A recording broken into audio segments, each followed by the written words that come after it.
A'udzu billahi minasyaitonir rajim. Bismillahirrahmanirrahim. Assalamualaikum warahmatullahi wabarakatuh. Waalaikumsalam warahmatullahi wabarakatuh. Alhamdulillahi rabbil alamin. Segala puji milik Allah, Tuhan, pemilik penguasa alam semesta. Segala atribut kemuliaan, segala gelar-gelar keagungan milik Allah, pemilik alam semesta. Assalatu wassalamu ala rasulihil karim al-hadi ila siratim mustaqim. Pujian dan kehormatan untuk Nabi Muhammad sallallahu alaihi wasallam, Rasulullah, pembawa petunjuk menuju jalan yang lurus.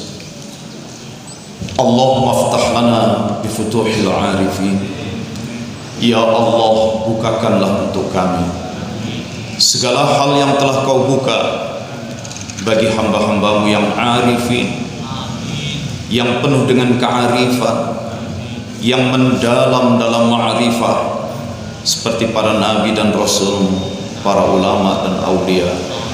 Allahumma ftah lana bi futuhil arifin. Allahumma ftah lana bi futuhil arifin. Walhamdulillahi rabbil alamin. Hadirin hadirat sekalian, hamba-hamba Allah yang mulia, umat Nabi Muhammad sallallahu alaihi wasallam yang berbahagia, para ikhwan dan akhwat Thariqah Qadiriyah wa Naqsabandiyah yang kami cinta. Bapak Ibu, apa kabar hari ini? Pertama kali saya datang ke masjid yang sudah jadi, luas, megah, gagah. Nah, alhamdulillah. Mudah-mudahan makmur semua. Amin. Jamaahnya. Amin. Sehat lahir batin. Amin. Amin ya Allah ya Rabbal alamin. Bapak Ibu sekalian, kita ini datang untuk manakib. Manakib itu jamak dari manqobah.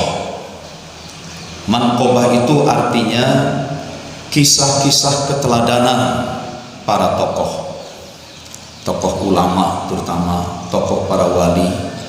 Dalam perjalanan hidup mereka ada kisah-kisah keteladanan.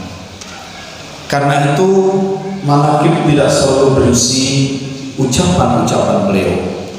Bisa saja manaqib itu adalah cerita yang disampaikan oleh murid-murid beliau. Jadi si murid menyaksikan peristiwa ini, oh syekhnya begitu, sang waliullahnya begitu, nah, dia ceritakan, itu manqobah. Maka sekarang pun sudah banyak beredar manqobah Abah Anom. Dan tidak sedikit ada orang yang sedang berusaha membuat manqobah tentang dirinya sendiri. Ini konyol. Wali bukan, ulama bukan, tokoh bukan, tapi sibuk membangun cerita tentang kehebatan dirinya. Di medsos banyak itu. Ya. Jadi manqobah Syekhul Qadir, kisah-kisah keteladanan tentang Syekhul Qadir Al-Jilani. Karena daerahnya itu namanya Jilan sebenarnya.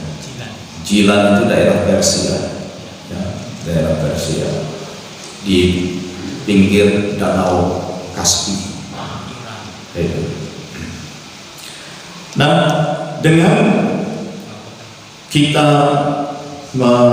menyelenggarakan peringatan manqobah beliau, kita baca Quran. Manqobah itu kan intinya 4 tuntunan dari Allah: baca Quran, baca tanbih, baca tawasul, baca manqobah. Ya, tentu setelah manqobah diakhiri dengan doa manqobah. Manaqib itu 4 saja yang inti. Sehingga dalam pedoman maklumat Abah Anom apabila ada hal-hal lain yang mau disampaikan, sampaikan sebelum baca Quran atau sesudah mengkopah. Karena yang mengkopah itu 4, baca Quran, kemudian tanbih. Tanbih ini kan pesan-pesan dari guru mursyid kita langsung. Kemudian tawasul, menyambungkan diri kepada para masyayikh, para syekh kita. Kemudian baca mengkopahnya itu sendiri. Itu 4. Jadi jangan dikurangi dari 4 itu. Hal-hal lain boleh sebelum atau sesudahnya. Nah, dalam mengkobah itu banyak kisah-kisah keteladanan yang kita pelajari.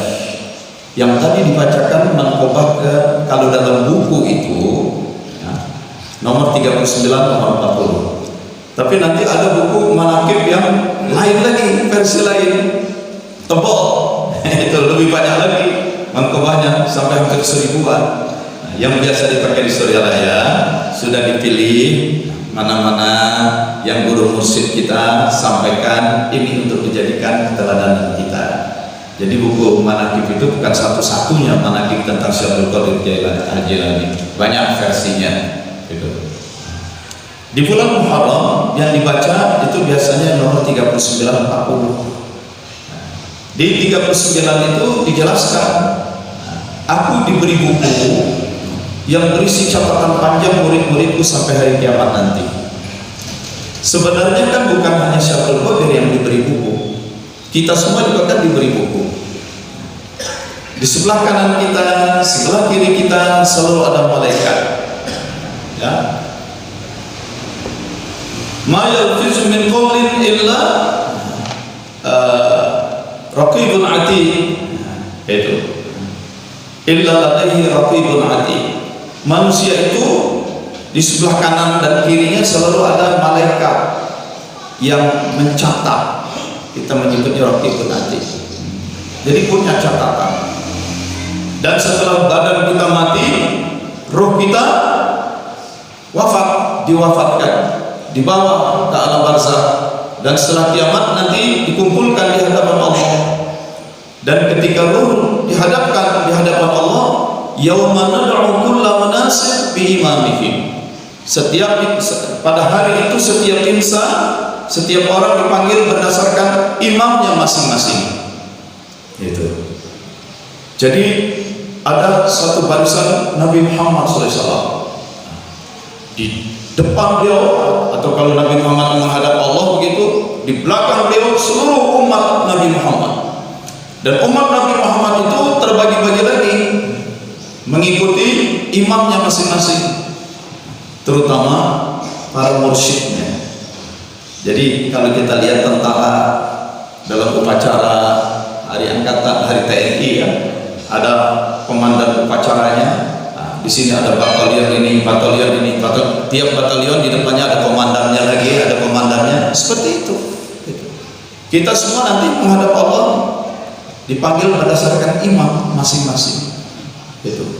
Ya. Dulu ada wakil Tabligh Jakarta, Kiai Haji Abdul Rashid meninggal dunia. Setelah sekian lama, istri beliau pergi ke Suryalaya. Masa idah selesai Suryalaya. Karena sudah malam menginap di rumah asistennya Abah Anum, Mang Ujang. Di rumah itulah Mang Ujang memberitahu bahwa salah satu murid Abah Sepuh yang juga pengasuh Abah Anum saat Abah Anum kecil, namanya Aki Anta, beberapa bulan lalu juga wafat, meninggal dunia. Tapi 4 hari kemudian hidup lagi. Oh ya, besok paginya Ibu Rashid ini datang jumpai Abah Anum, cium tangan, nangis gitu. Wah, melontarkan kesedihannya, mendampingi suami puluhan tahun sekarang ditinggal, melontarkan duka citanya kepada Abah Anum. Tapi Abah Anum bilang, sudah diam, sekarang pergi dulu ke rumah Aki Anta yang meninggal dan hidup lagi. Lalu diantar oleh anak dan menantunya. Cerita ini saya dengar dari anak dan menantunya. Pergi ke rumah Aki Anta, sampai Aki Anta cium tangan, nangis lagi. Kata Akianta, diam. Dengar, Aki mau cerita. Jadi satu saat Israel sudah datang, Aki dijemput, sudah mati. Kalau anak cucunya cerita, begitu meninggal dunia, anak cucu lari ke rumah Abah Hanum. Abah, Akianta meninggal dunia segala macam. Abah Hanum bilang, biarkan saja, jangan diapa-apakan, selimuti saja. Jadi nggak boleh dimandikan, nggak boleh dikuburkan, karena Abah Hanum sudah tahu ini bukan mati yang sesungguhnya. Itu. Nah, Akianta cerita ketika badan mati, roh dicabut di alam barzakh sana, betul manusia itu berkelompok-kelompok. Gitu. Ada suatu pemukiman yang di situ khusus untuk murid-murid Abah Sepuh dan murid Abah Hanum. Dan semua orang murid-murid itu semua jadi muda. Kan dalam Quran juga dijelaskan demikian. Kalau badan kita mati, roh dicabut keluar. Badan yang mati jadi bangkai, dikubur, busuk, terurai, musnah, menyatu tanah. Nah, roh dibawa ke alam barzakh. Untuk roh itu nanti disiapkan badan baru. Kalau orang ini jahat, nanti dimasukkan di neraka, maka badannya itu, dengan badannya dia merasakan pedih yang sangat, kulit daging terbakar hancur, kemudian dikeluarkan, dibikinkan badan baru, masukkan lagi ke neraka untuk terus menerus merasakan pedih. Jadi badan itu hanya untuk alat merasakan. Sebaliknya ketika dia masuk surga, si ruh itu masuk surga, disiapkan badan yang baru juga, maka badannya jadi muda-muda semua. Kan pernah dengar hadis seorang nenek-nenek tua minta didoakan, ya Rasulullah, si nenek tua bongkok keriput ini yang terlambat masuk Islam, udah tua baru Islam, masa mudanya banyak maksiat, banyak syirik, tolong doakan supaya masuk surga. Nabi bilang, Nek, di surga nanti nggak ada nenek-nenek yang bongkok dan keriput. Itu nenek nangis, jadi saya nggak bisa masuk surga. Bukan, di surga nanti kita dapat badan baru semua. Nah, jadi muda semua, ya, dengan badan yang muda semua, hidup berkelompok. Itu Akianta cerita. Abah Sepuh, ada suara Abah Sepuh, maka semua orang berdiri menunduk hormat, bahkan malaikat pun menunduk. Kelihatan Abah Sepuh lewat, naik, tempatnya lebih tinggi, sejuk, aromanya harum. Tapi sayangnya, kata Akianta, saya masih sedang menikmati, Abah Hanum datang menyusul dan bilang, Akianta, ayo pulang. Enggak, Aki mau di sini aja, belum waktunya, nanti kesini juga. Itu anak cucu mau nangis. Kata Akianta, ya Aki ke atas dulu, pamit izin dulu sama Abah Sepuh. Maksud Aki kalau dari sana, Aki akan sembunyi di belakang Abah Sepuh, nggak mau pulang. Tapi Abah Hanum juga pintar, nggak usah, nggak perlu ke sana. Aki udah pamitkan, Abah sudah pamitkan. Ayo pulang, blok, ditarik lagi. Nah, keluarga beliau cerita, pertama Akianta terbangun melek lagi setelah 4 hari mati. Ya, kok baju Aki kayak begini? Karena di sana pakaiannya bagus-bagus. Lalu kata Akianta, Aki sudah jumpai suami kamu, Rashid, gagah. Malah Aki bilang, enak kamu, masih muda, sudah sampai sini duluan. Aki yang kepengen belum juga sampai. Gitu. Nah, setelah peristiwa itu, keluarganya cerita, Akianta itu sering berdiri di pintu dekat jendela, seperti merindukan kedatangan Israel. Dan kelihatan datang, wah seneng, belok ke tetangga, sedih lagi. Sampai beliau mau mengutus istrinya menghadap Abah Hanum supaya Abah Hanum doakan supaya dipercepat, karena enak di sana. Tapi kan nggak bisa percepatan itu, segala sesuatu Allah yang tentukan waktunya. Saya tanya Bapak Ibu sekalian, mau mati nggak? Saya ragu. Mau masuk surga nggak? Bagaimana mungkin masuk surga kalau nggak mati dulu? Itu ini paradoks. Itu. Masya Allah, Masya Allah. Profesor Dr. Quraisy Shihab yang ahli tafsir Quran pun menjelaskan, ada alam dunia, ada alam akhirat, ada barzakh. Barzakh itu artinya perbatasan, transisi. Maka kalau orang badannya sudah mati, ruhnya dicabut, dikeluarkan dari badannya, dimasukkan ke alam barzakh, dia bisa nengok melihat dunia, bisa melihat akhirat, masa depannya. Seperti ada dinding kaca gitu. Dan penglihatannya lebih tajam daripada penglihatan ketika dia di dunia. Daya lihat itu kan seperti juga daya fikir, seperti juga daya rasa. Lihat, fikir, rasa itu kan sebenarnya bukan di fisik, bukan di benda. Ya. Coba Bapak Ibu bayangkan, saya memegang sebutir jeruk lemon yang asam. Lalu jeruk itu saya potong dua dengan pisau, saya ambil separuh. Lalu separuh jeruk itu saya taruh di atas lidah yang saya julurkan. Saya peras dan tetes-tetes air jeruk yang asam itu mengenai lidah saya. Langsung pada muncul air liurnya kan, seperti merasakan asam kan. Pertanyaannya, Bapak lihat nggak sih jeruk itu? Bapak sebenarnya merasakan nggak tetesan air jeruk itu? Kenapa keluar air liur begitu saya cerita? Artinya Bapak mendengar, Bapak melihat, Bapak memahami bukan secara fisik, bukan secara benda, tapi secara roh. Sekarang kita melihat ini dibantu oleh mata. Jadi cahaya matahari, sebagian cahaya matahari masuk ke sini, cahaya lampu segala macam masuk ke mata kita. Tapi mata ini ada keterbatasan. Cahaya itu kan memiliki frekuensi, memiliki gelombang. Yang bisa ditangkap oleh mata kita, cahaya yang gelombangnya antara 400 sampai 700 terahertz. Artinya kalau ada cahaya yang frekuensinya di bawah 400 terahertz, mata nggak bisa nangkap gelombang itu. Kalau cahaya itu terlalu tinggi di atas 700 terahertz, mata juga tidak bisa menangkap karena frekuensinya terlalu tinggi. Coba kita di dalam ruangan di malam hari, tutup semua jendela pintu, matikan lampu. Itu. Kalau kita ngomongnya, matikan itu lampu, padamkan itu lampu. Tapi kalau di Makassar, lain ngomongnya, kau bunuh itu lampu. Kaget juga saya. Sebenarnya nggak beda juga. Kita bilang matikan, mereka bilang bunuh itu lampu. Nah, jadi di dalam ruangan yang kita bilang gelap gulita itu kita nggak bisa lihat apa-apa.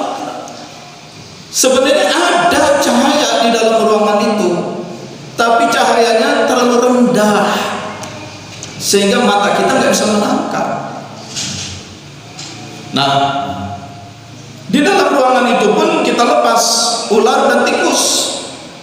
Ruangan yang menurut mata manusia tidak ada cahaya, gelap. Bagi mata tikus, bagi mata ular, cahaya itu masih cukup terang. Maka tikus, ada ular, ular ada tikus, langsung ngejar. Itu kita nggak lihat apa-apa, diam aja. Akhirnya kita yang dicopot sama ularnya. Jadi mata ini punya keterbatasan. Begitu juga telinganya bisa mendengar suara antara 20 sampai 20.000 desibel.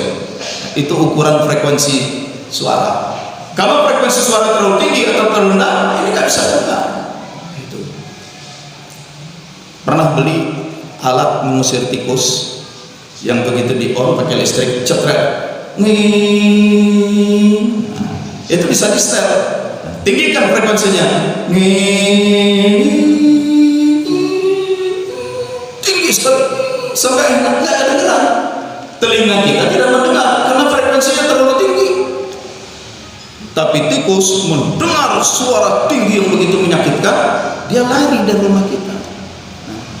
Jadi telinga ini menyerap suara ada batasnya, mata menyerap cahaya ada batasnya.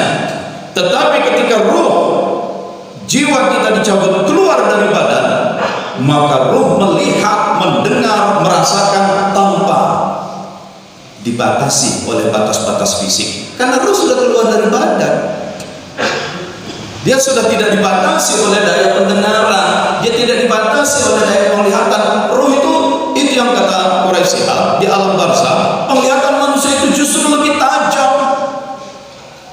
Maka dia melihat ke dunia, dia bisa melihat ke akhirat, dan dia lihat anak cucunya yang berebut warisan, sedih dia. Dan para ulama dan para kiai melihat ke dunia, murid-muridnya bertengkar, saling ribut, sedih dia. Sedih. Semua saling memuji guru, tapi pada saat yang bersamaan saling bertengkar juga. Maka gurunya sedih. Itu. Ya, ini orang di alam barzakh. Hidup, kenapa harus takut mati? Karena terlalu hubud dunia, terlalu cinta dunia. Padahal hidup di dunia nggak selalu senang. BBM naik, subsidi ini itu dicabut. Akhirnya pada ribut protes di medsos. Ya, protesnya emosi lagi. Emangnya protes kamu di medsos didengar oleh para penguasa itu? Gak dengar ya kalian di dalam grup WhatsApp kamu, kok kamu aja emosi sendirian di WhatsApp. Yang berkuasa tetap aja sedang menikmati kekuasaannya. Kamu jadi susah sendiri. Udah begitu, nggak mau lagi diajak masuk surga. Nggak mau lagi diajak ke alam barzakh, berjumpa dengan Abah Anom, dengan Abah Sepuh. Mau mati, gimana anakku, gimana nanti kalau suamiku kawin lagi. Ya, suami dipikirin, suami udah tua begitu. Ya Pak, biar tua juga saya sayang banget. Nah, itu cinta seorang istri, cinta sejati. Nah, jadi bagi kita orang beriman, apalagi orang bertarekat, kematian itu bukan sesuatu yang menakutkan. Justru kematian itu adalah pintu gerbang yang indah yang akan mempertemukan kita dengan kekasih kita, para guru mursyid kita, para nabi, dan berjumpa dengan Allah yang Allah sayang banget pada kita. Dan kita hidup dalam keabadian, hidup dalam kesejatian.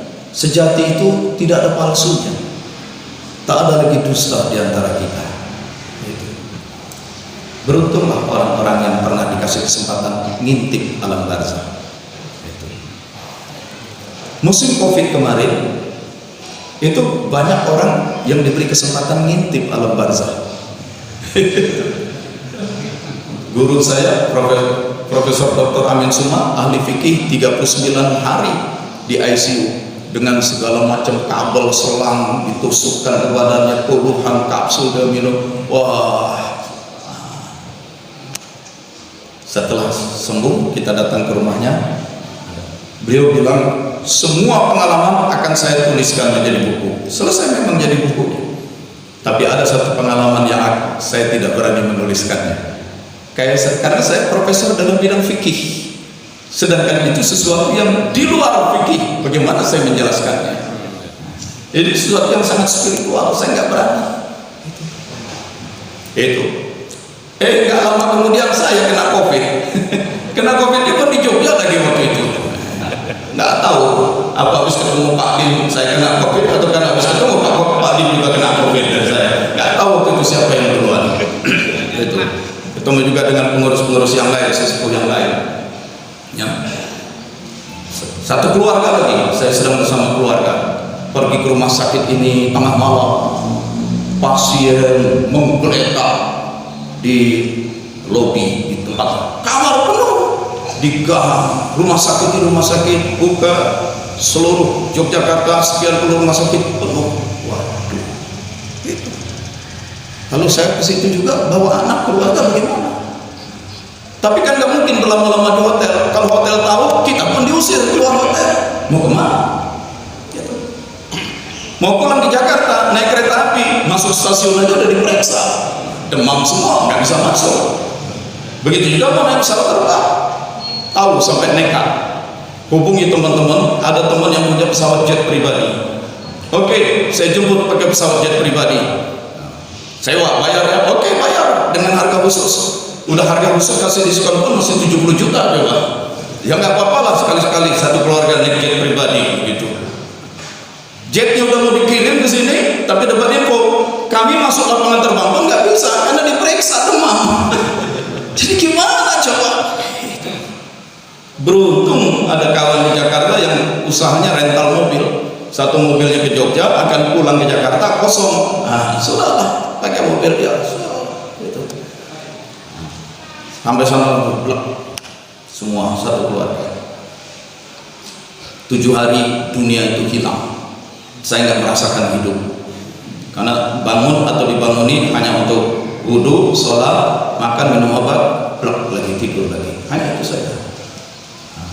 Di hari ke-7 pagi keluar dari kamar mandi, limbung jatuh terlentang. Beruntung di belakang ada tempat tidur. Ini geletak aja tempat tidur, kaki di lantai situ. Hilang semua tenaga, kesadaran, pendengaran, penglihatan. Mulut saya hanya berkata, ya Allah, kalau memang sudah saatnya, aku ridho, aku ikhlas. Kiranya Engkau pun ridho ya Allah terhadap apapun yang telah aku perbuat. Kumaafkan semua orang yang pernah menyakitiku. Aku mohon juga Engkau membuat mereka mau memaafkan aku. Udah. Istri saya, apa yang harus aku perbuat? Baca Yasin. Ya udah baca Yasin. Dan saya hilang kesadaran. Tahu-tahu blus muncul di satu tempat seperti gurun pasir yang luas dan sepi. Warnanya keputihan seperti ada lapisan salju, tapi nggak dingin, cuma sejuk.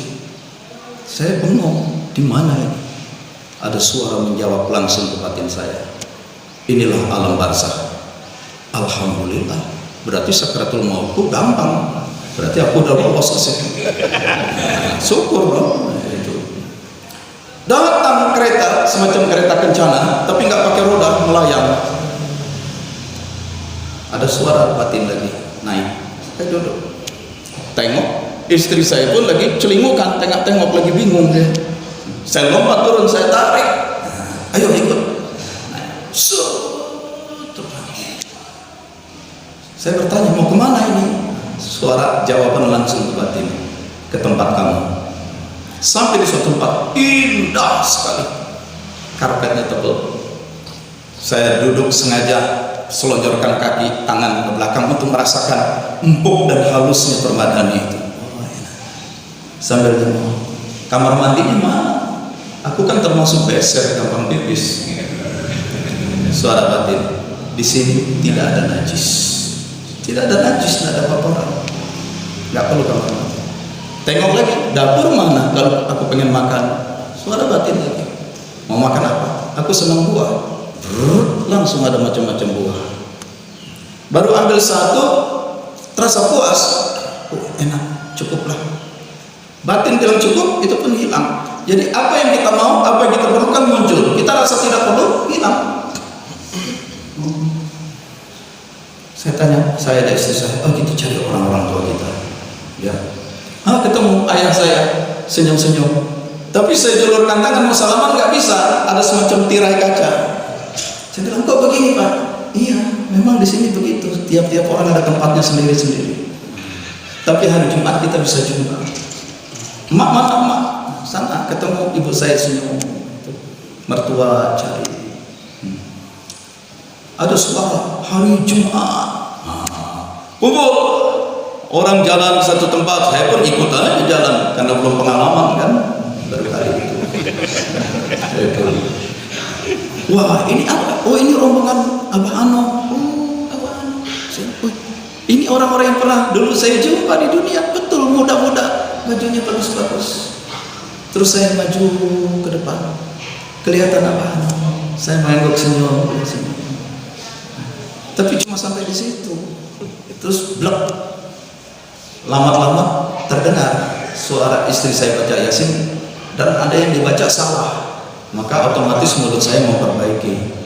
Istri saya belakangan cerita, begitu dengar bacaan salahku dikoreksi, aku senang. Oh, gak jadi mati dia. Saya tanya, waktu kamu baca salah dan saya koreksi, itu bacaan keberapa? Bacaan keempat kali. Yang salah itu pun sudah agak ke ujung. Jadi kalau rata-rata 15 menit, hampir 1 jam lah piknik ke alam barzah. Alhamdulillah. Saya tahu ini pengalaman yang sangat personal, sangat pribadi, sangat subjektif. Tidak bisa ada dalil yang saya sampaikan, tidak ada bukti yang bisa saya kedepankan. Maka secara ilmiah orang akan menyebut ini adalah delusion. Para dokter bilang delusion, dan saya terima.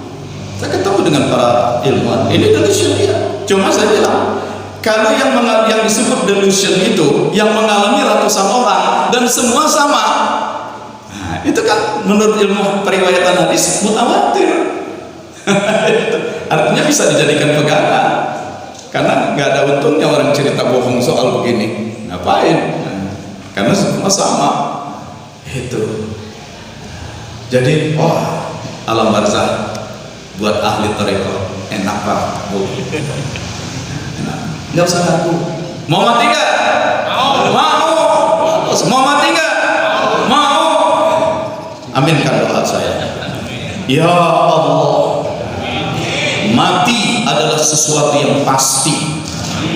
Meskipun kami tidak tahu entah kapan bakal terjadi.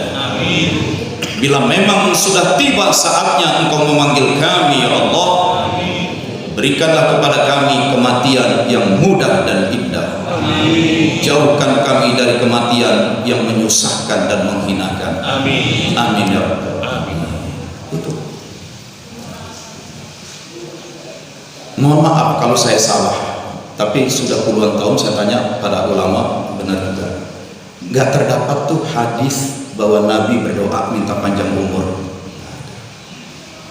Kalaupun dalam berbagai kesempatan ulama berdoa, Allahumma tawwir a'marana, ya Allah panjangkan umur kami. Kalimat itu tidak ada di hadis, itu karangan si ulama saja. Nabi sendiri nggak pernah minta doa panjang umur, karena memang umur sudah ada ketentuan. Jadi kalau begitu kita nggak perlu minta-minta panjang atau pendek. Karena itu yang perlu kita doakan. Saya sejak remaja kalau berdoa, ya Allah, jadikanlah sisa umurku di dunia ini hidup yang penuh taat kepadamu dan Engkau selalu ridho kepadaku. Jadikanlah sisa umur hidup duniaku ini hidup yang banyak memberi manfaat kepada orang dan semua makhluk, dan semua orang pun ridho kepadaku. Hidup itu minta jadi taat, Allah ridho, bermanfaat, orang ridho. Mati dimatikan dengan cara yang mudah dan indah. Selesai. Itu. Terus terang, saya paling tidak suka kalau 19 Oktober itu ramai orang kirim ucapan selamat ulang tahun, semoga panjang umurnya. Dari dulu saya minta panjang umur. Nggak suka saya doa minta panjang umur. Dan Anda yang suka minta-minta doa minta panjang umur, itu sebenarnya doa nekat. Bayangkan kalau Allah kasih 150 tahun, udah nyusahin orang, susah pula diri sendiri. Itu dokter ditelepon oleh pasien. Dok, ini pasiennya nih pagi-pagi nelpon, di rumah saya ada jinnya dok. Kenapa? Ada setannya. Kenapa? Waktu saya buka pintu kamar mandi, saya kencing, baru saya buka pintu, lampu di kamar mandi menyala sendiri. Berarti ada jinnya di rumah saya. Si dokter udah tahu. Ada anak bapak, panggil anak bapak, saya mau bicara melalui telepon. Itu. Begitu anaknya telepon, dokter kasih tahu, itu bapak kamu yang udah umur 80 tahun barusan cerita. Katanya di rumahnya ada jin, mau ke kamar mandi kencing, begitu buka pintu kamar mandi lampunya langsung nyala. Oh ya dok, saya ngerti, kata si anak gadisnya ngerti. Langsung dia teriak, mama, bapak kencing di kulkas lagi tuh, karena bapaknya udah pikun. Nah, mau panjang umur dengan keadaan pikun, kencing di kulkas. Lalu nelfon dokter bilang kamar mandi ada jinnya, begitu dibuka pintunya langsung nyala lampunya. Coba kalau udah fitur kayak begitu, nggak usahlah minta panjang umur, mintalah hidup itu penuh taat dan diberkahi diridhoi Allah, banyak manfaat dan diridhoi orang. Mati sudah pasti. Jadi mau mati? Mulai ragu lagi. Jawablah. Gitu. Tarekat itu memang mempersiapkan diri menuju kematian. Tapi menuju mati, menuju ke sana, kan sekarang masih di dunia. Bagaimana kehidupan di sana itu jadi baik? Sekarang kita menyemai, kita menanam, kita bercocok tanam di sini untuk nanti panen kebaikan. Itu ya. Jadi mati udah pasti, udahlah ya. Saya 3 atau 4 kalilah mengalami kematian yang sangat dekat bersama Pak Jejen, naik speedboat terbalik di antara Lamno dengan Banda Aceh, malam-malam dihantam badai. Sudah pernah berenang 2 jam di lautan yang penuh gelombang, pernah ya. Pesawat terbangnya anjlok, mendarat darurat, udah pernah. Ya sudah, mati udah pasti, udah nggak terlalu banyak mikir jauh-jauh. Yang penting apa yang kita perbuat, apa yang kita perbuat, apa yang kita perbuat untuk kehidupan nanti itu ya.